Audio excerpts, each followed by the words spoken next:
एक बार फिर से आप सभी का स्वागत है आपके अपने यूट्यूब चैनल अभिनय स्टडी पॉइंट में। और आज हम लोग प्रश्नावली 7.1 हम लोग ख़त्म कर चुके हैं। तो आज हम लोग 7.2 पढ़ते हैं। तो 7.2 में हमारा पहला सवाल है, पहले सुन लीजिए। उस बिंदु के निर्देशांक ज्ञात कीजिए जो बिंदुओं -1, 7 और 4, -3 से या को मिलाने वाले रेखाखंड को 2:3 के अनुपात में विभाजित करते हैं। तो हमारा जो अनुपात है, ये हमारा अनुपात कितना है? हमारा अनुपात है 2:3। इसे हम लोग कह सकते हैं M1 = 2 और M2 = 3। अर्थ था हमारे पास दो बिंदु भी हैं। तो वो दो बिंदु कैसे हैं? तो हमारा एक बिंदु जिसे हम लोग ए मान लेते हैं, तो हमारा एक बिंदु है -1 और 7, मतलब -1 और 7, और हमारा दूसरा बिंदु है 4, -3। ये हमारा बी बिंदु है। तो हमारा ए बिंदु, बी बिंदु, और यहाँ पे हमारा क्या दिया हुआ है? अनुपात दिया हुआ है। क्या क्या रहा है? जो अनुपात में विभाजित करता है, इस मतलब रेखाखंड के इस बिंदु का हमें निर्देशांक ज्ञात करना है। तो ये हमारा एक रेखाखंड है, यहाँ हमारा ए बिंदु है, यहाँ हमारा बी बिंदु है। एक अन्य बिंदु है जो इस पूरे रेखाखंड को 2:3 के अनुपात में विभाजित करता है। तो इस रेखाखंड का या इस बिंदु का हमें क्या ज्ञात करना है? निर्देशांक ज्ञात करना है। तो विभाजन सूत्र से, किस सूत्र से? विभाजन सूत्र से। विभाजन सूत्र हमारा क्या होता है? विभाजन सूत्र होता है हमारा x बराबर M1x2 + M2x1 बटे M1 + M2, और y बराबर क्या होता है? M1y2 + M2y1 बटे M1 + M2। ये हमारा फार्मूला होता है। तो x का हम लोग जब वैल्यू निकालेंगे तो M1 M2, यानी कि M1 का वैल्यू 2, x2 का वैल्यू 4 प्लस M2 का वैल्यू 3 × -1 बाय M1 का वैल्यू कितना है? 2 प्लस M2 का 3। y में हम लोग क्या करेंगे? तो M1 का वैल्यू हमारा 2, y2 का वैल्यू -3 प्लस M2 का वैल्यू 3 और y1 का वैल्यू 7 बाय M1 + M2। तो ये कितना हो जाएगा? 2 + 3। ये x का मान निकल रहा है और ये y का मान निकल रहा है। तो 4 2 जा 8 प्लस 3 को हम लोग 1 से मल्टीप्लाई करेंगे तो 3 1 जा 3 बाय 5, और यहाँ क्या हो रहा है? 3 2 जा 6 प्लस 7 3 जा 21 बाय 5। तो 21 में से हमारा 6 जाएगा तो यहाँ हमारा कितना बचेगा? 15, और यहाँ 8 में से 5 जाएगा तो 5। 8 में से हम 3 माइनस करेंगे तो ये हमारा हुआ 5/5, और यहाँ होगा हमारा 15/5। इसे हम लोग क्रॉस करेंगे, काटेंगे तो ये हमारा 1 होगा और ये हमारा 3। तो इस बिंदु का निर्देशांक हमारा क्या होगा? 1,3 आंसर। अब हमारा दूसरा नंबर सवाल है। दूसरा नंबर सवाल क्या कहता है? कहता है बिंदुओं 4, -1 और -2, -3 को जोड़ने वाले रेखाखंड को समत्रिभाजित करने वाले बिंदुओं के निर्देशांक ज्ञात करें। तो हम लोग लिखते हैं हल। माना कि हम लोग ए मान लेते हैं किसको? तो 4, -1 को, और हम लोग बी मान लेते हैं किसको? तो -2 और -3 को। हमारे पास एक रेखाखंड है जिसमें ये ए है और ये बी है। बीच में एक बिंदु है कोई, इसको हम लोग पी मान लेते हैं। ये बिंदु क्या करती है? इस पूरे रेखाखंड को समत्रिभाजित करती है, मतलब 3 बराबर भागों में बांट देते। क्या करती है? 3 बराबर भागों में समत्रिभाजित करने वाले बिंदुओं के निर्देशांक ज्ञात करें। दो बिंदु, एक बिंदु ये और एक बिंदु ये, एक को हम लोग पी मानते हैं, एक को हम लोग क्या मानते हैं? क्यों? तो ये इस पूरे रेखाखंड को 3 बराबर भागों में, पहला भाग, दूसरा भाग और तीसरा भाग, तो 3 बराबर भागों में क्या कर देती है? बांट देती है। तो यहाँ पे दो बिंदु है, एक हुआ पी और एक हुआ क्यू। तो हमें पी और क्यू का क्या करना है? निर्देशांक निकालना है। यदि हम लोग पी बिंदु का निर्देशांक निकालेंगे तो अनुपात क्या होगा? इधर ये 1 और इधर 2। तो पी बिंदु ज्ञात करने के लिए, पी बिंदु के नियामक या निर्देशांक, पी बिंदु के नियामक ज्ञात करने के लिए हम लोग कैसे ज्ञात करेंगे? तो देखिए, तो हमारा इधर अनुपात क्या होगा? हमारा M1 अनुपात M2 = क्या हो जाएगा? तो इधर का अनुपात होगा ये P बिंदु 1 और इधर का 1 और 2, 1:2। इधर 1 भाग और इधर 1 और 2 भाग। P बिंदु के इधर कितना भाग? 1 भाग, इधर कितना भाग? 2 भाग। तो P बिंदु के लिए निर्देशांक ज्ञात करने के लिए M1 M2 का क्या होगा? 1:2। और Q बिंदु के लिए क्या होगा? देखिए, तो इधर ही 2 भाग है। Q बिंदु के नियामक के लिए, Q बिंदु के नियामक के लिए क्या होगा? नियामक के लिए क्या होगा? तो आप लोग देखिए, इधर होगा M1 अनुपात M2 इक्वल टू 2:1, 2:1। अब हम लोग वही विभाजन फार्मूला से जो कि होता है x बराबर m1x2 प्लस m2x1 बटे m1 प्लस m2 और y बराबर m1y2 प्लस m2y1 बटे m1 प्लस m2। ये सेम फार्मूला हमें इस तरह भी लिखना है, कौन सा, तो विभाजन सूत्र। और लिखने के बाद हम लोग क्या करेंगे, देखिए हमारे पास m1 है तो m1 का हमारे पास इतना कहाँ वैल्यू है 1, m2 का वैल्यू कितना है 2, ये हम लोग को याद रखना। चलिए तो m1 का वैल्यू हुआ 1 इंटू x2 का वैल्यू हमारा कितना है, तो ये है -2 प्लस m2 का वैल्यू 2 इंटू x1 का वैल्यू 4, तो 4 बाय 1 प्लस 2। और y में देखिए कितना वैल्यू है m1y2, तो m1 का मान 1, y2 का मान -3 प्लस m2 का वैल्यू 2 और इसका मान -1 बट्टे 1 प्लस 2। इधर भी देखिए तो इधर भी m1 का वैल्यू कितना होगा 1, m1 का वैल्यू कितना है 2 है, कितना है 2 है इंटू -2 प्लस 1 इंटू 4 बाय में 2 प्लस 1। और जब हम लोग x का मान निकालेंगे तो y का निकालेंगे तो 2 into -3 plus 1 into -1 by 2 plus 1।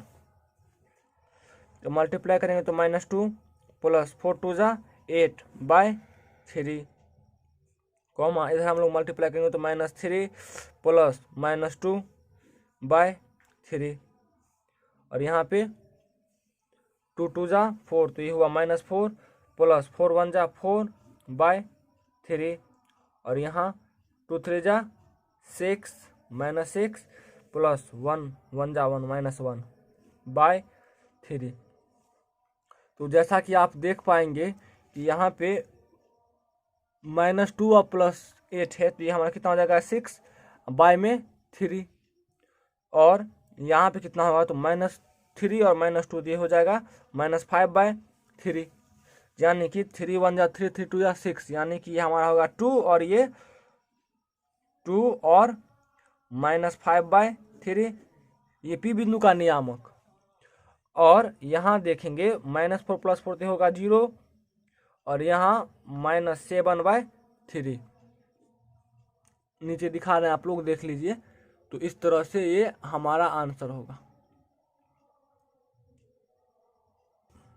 हमारा अगला सवाल है तीसरा, आपके स्कूल में खेलकूद क्रियाकलाप आयोजित करने के लिए एक आयताकार मैदान ABCD में चुने से परस्पर 1 मीटर की दूरियां पर पंक्तियां बनाई गई हैं। AD के अनुदिश परस्पर 1 मीटर की दूरी पर 100 गमले रखे गए हैं। जैसा कि आखिर ये सवाल बहुत बड़ा है तो आप लोग अपने बुक में देख लेंगे। और बुक में देखने के बाद ये कहता है कि एक लड़की है निहारिका, तो दूसरी पंक्ति में AD के 1/4 भाग के बराबर दूरी दौड़ती है। देखिए निहारिका कहाँ दौड़ती है, उसका निर्देशांक क्या होगा। तो निहारिका कहता है तो दूसरी पंक्ति में, किस पंक्ति में, दूसरी पंक्ति में, तो हमारे x का मान कितना हो जाएगा, दूसरा 2।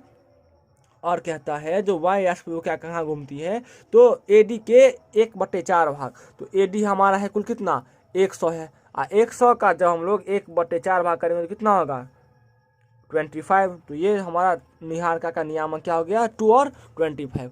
उसी तरीके से निहारिका के बाद एक और यहाँ स्टूडेंट है या लड़की है, उसका क्या नाम है प्रीत, ये लड़का है, ये है प्रीत। तो ये कहाँ दौड़ता है, तो ये दौड़ता है 8वीं पंक्ति में, जिसकी x का मान क्या हो जाएगा 8 और 8वीं पंक्ति में 1/5 भाग के बराबर। तो 100 का हम लोग 1/5 करेंगे तो ये कितना हो जाएगा 20। इसका वैल्यू कितना नियामक कितना है 8 और 20। तो ये कहता है ये दूरी है निहारिका और प्रीत की। अब निहारिका और प्रीत के बीच में रश्मि एक नीला झंडा, इन दोनों को मिलाने वाले, मतलब यहाँ पे निहारिका हम लोग मान लेते हैं और यहाँ पे है प्रीत, निहारिका और प्रीत है। तो निहारिका ने क्या किया, जब निहारिका दौड़ रही थी तो जिस पंक्ति में दौड़ पूरी करती है उसी पंक्ति में वो क्या करती है, तो लाल झंडा यहाँ पे ये गाड़ देता है, यानी कि कौन प्रीत क्या करता है लाल झंडा गाड़ देता है। और इस पंक्तियों में सवाल में लिखा हुआ है कि निहार का दूसरी पंक्ति में AD के 1/4 भाग के बराबर की दूरी दौड़ती है और वहाँ एक हरा झंडा गाड़ देती है। तो ये हमारी निहारिका है और ये हमारा कौन झंडा गाड़ देती है, हरा झंडा गाड़ देती है। और ये कौन सा प्रीत, लाल झंडा। अब कहता है जो रश्मि इन दोनों को मिलाने वाले रेखाखंड में एकदम ठीक आधी दूरी पर, मतलब एकदम ठीक हम लोग आधी यहाँ पे हम लोग मान लेते हैं, तो वहाँ पे एक वो क्या करती है, बीच में झंडा गाड़ना चाहते हैं, उसको झंडा अपना कहाँ गाड़ना चाहिए। तो ये हमारा सवाल है, इसका उत्तर हम लोग कहाँ बनेंगे, जैसे कि बीच में, तो हमारा अनुपात क्या हो जाएगा, 1:1। ये हमारा यहाँ पे नीला झंडा गाड़ना चाहती है, तो अनुपात हमारा क्या हो जाएगा बीच में, तो 1 इधर भी और 1 इधर भी। तो हम लोग M1 और M2 का मान कितना मानेंगे, 1:1 मान करके चलेंगे। उसके बाद हम लोग बनाएंगे, तो देखिए कैसे बनेगा। तो हम A और B, इसको हम लोग A मान लेते हैं, इसको हम लोग क्या मान लेते हैं, B मान लेते हैं, और ये इस बिंदु को हम लोग P मान लेते हैं। तो हमें जब P का मान ज्ञात करना है तो वही दूरी सूत्र से क्या होगा, तो आप लोग को पता है x बराबर M1 x2 plus M2 x1 बटे M1 प्लस M2। ये हमारा विभाजन का फॉर्मूला x का, और y नियामक का M1 y2 plus M2 y1 बटे M1 प्लस M2। हमारा M1 M2 कितना है, तो हमारा M1 और M2 का जो अनुपात है वो 1:1 है, ये हम लोग को याद रखना है। तो अब हम क्या करेंगे, यहाँ पे वैल्यू हम आप लोग पुट करते हैं। तो M1 का मान 1, x2 का मान कितना, तो 8, M2 का मान भी 1, x1 का मान कितना, 2 बाय 1 + 1। और y में कितना होगा, तो M1 का वैल्यू कितना है 1, y2 का वैल्यू 20 प्लस M2 का वैल्यू 1, y1 का वैल्यू 25, अब बाय M1 M2 यानी कि 1 + 1। इसको हम लोग फिर करते हैं, 8 1 जा 8 प्लस 2 1 जा 2 बाय 2, और यहाँ पे क्या हो रहा है 20 प्लस 25 बाय 2। तो 8 और 2 कितना होगा 10/2, और यहाँ 20 और 25 कितना होगा 45/2। तो यही हमारा आंसर 10 का कितना हो जाएगा 10/2, ये हो गया हमारा 5। 10/2 कितना होगा 5 और 45/2, ये हमारा आंसर 5 और 45/2। तो इस नियामक पर इस दूरी में, यानी कि 5वीं पंक्ति और 45वें और 46वें लाइन के बगल में, यानी कि इससे हम लोग 22.5 कह सकते हैं। तो इस दूरी पर वो लोग गाड़ेगी तो हम लोग का आंसर निकल जाएगा। तो 5वीं पंक्ति में 22.5 मीटर की दूरी पर। और इसमें एक और क्या बोलते हैं, इसमें बोलता है ये जो निहारिका का हरा झंडा है और ये प्रीत का लाल झंडा है, इस हरा झंडा और इस लाल झंडे के बीच की दूरी ज्ञात करना है। इसे हम लोग कैसे ज्ञात करेंगे, तो हम लोग दूरी फार्मूला से, यानी कि जो हम लोग का होता है √x2 - x1 का स्क्वायर प्लस y2 - y1 का स्क्वायर, तो इस फार्मूला से हम निकालेंगे, जो कितना निकलेगा रूट में 61 मीटर निकलेगा। ठीक है, तो इससे हम लोग क्या करेंगे बना लेंगे। तो हमारे 3 नंबर सवाल यहाँ पे खत्म होता है। अब हमारा चौथा सवाल है कि बिंदुओं -3 10 और 6, -60 क्या सब है, -3 और 10, और एक बिंदु है हमारा 6, -60। तो बिंदु है ये और ये, इन दोनों को जोड़ने वाले रेखाखंड को बिंदु -1 6, ये हमारा एक रेखाखंड है, और इस रेखाखंड को -1 6 जो है वो विभाजित करता है। और किस अनुपात में विभाजित करता है, ये अनुपात हम लोग क्या करना है बताना है। तो इसको हम लोग मान लेते हैं A, इसको हम लोग मान लेते हैं C, और ये हमारा B बिंदु है। तो ये किस अनुपात में इसको विभाजित करता है वो हम लोग को क्या करना है बताना है। तो हम लोग कैसे पता करेंगे इस सब का, तो वही फार्मूला से, कौन से, तो विभाजन सूत्र से। और वो क्या होता है, तो विभाजन सूत्र हम लोग का कैसा होगा, विभाजन सूत्र ये होता है x बराबर M1 x2 plus M2 x1 बटे M1 प्लस M2। और y नियामक के लिए क्या होता है M1 y2 plus M2 y1 बटे M1 प्लस M2। तो M1 और M2 का वैल्यू हमारे पास दिया ही नहीं हुआ है, बाकी सारा वैल्यू है। तो ये x नियामक कितना निकालता है, x नियामक -1 निकालता है। कितना, यहाँ पे हम लोग देख रहे हैं कितना है ये -1। तो हमारा x नियामक कितना है -1 इक्वल टू x M1 का वैल्यू पता नहीं है और x2 का वैल्यू कितना है 6 है, प्लस M2 का मान पता नहीं है और x1 का मान है -3, बटे ये M1 M2 का मान हम लोग को क्या है अभी पता नहीं है। y नियामक हमारा कितना आता है 6 आता है, यहाँ पे आप लोग देख सकते हैं 6 है हमारा। M1 का वैल्यू हमें पता नहीं है, y2 का वैल्यू -8 प्लस M2 का मान हमें पता नहीं है, y1 का वैल्यू 10 और बाय M1 प्लस M2। आगे देखिए क्या होगा, तो हम लोग क्रॉस मल्टीप्लाई करेंगे तो -M1 -M2, इसको हम लोग -1 से गुना करेंगे तो ये आएगा equal to 6M1 plus minus 3M2 बराबर कैसे हम लोग गुना करेंगे 6 से, तो 6M1 plus 6M2 equal to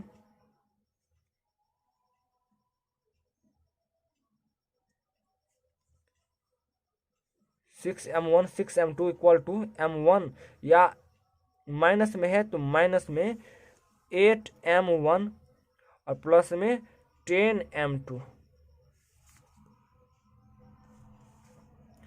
या ये M1 ये M2 माइनस माइनस में है और ये 3M2 क्या है, तो हम लोग क्या करेंगे M1 को एक तरफ और M2 को एक तरफ ले आते हैं। तो देखिए इन दोनों में से हमें किसी एक बनाने की आवश्यकता है, दोनों का आंसर सेम निकलेगा तो हम लोग किसी एक से भी आएंगे तो भी हो जाएगा। तो देखिए M1 M2 है तो हम किसी एक को एक तरफ कर लेते हैं, यानी कि M2 को हम लोग उधर ही रहने देते हैं, M2 को इधर ले आते हैं।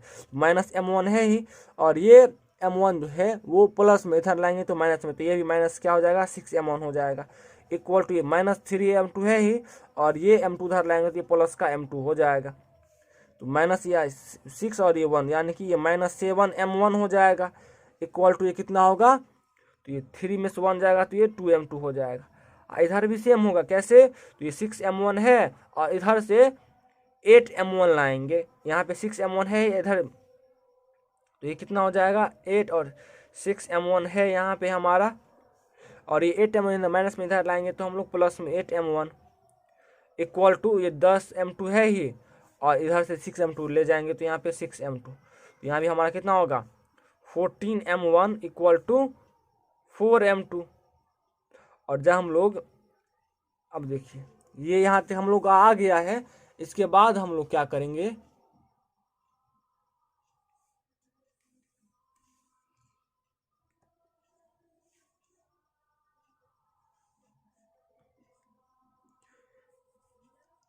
इसके बाद हम लोग क्या करते हैं, तो अब हमारा सीधे अब जब हम लोग M1 अनुपात M2 करेंगे, M1/M2 करेंगे तो हमारा 2/7 क्या हो जाएगा 2/7, यह अनुपात हमारा क्या होगा 2:7 क्या हो जाएगा 2:7। और यहाँ भी जब हम लोग M1/M2 करेंगे तो हमारा क्या होगा, तो ये हमारा हो जाएगा 4/14। जब इसको हम लोग डिवाइड करेंगे तो होगा 2 और ये हमारा 7, तो हमारा रेशियो 2:7 हो जाएगा 2:7।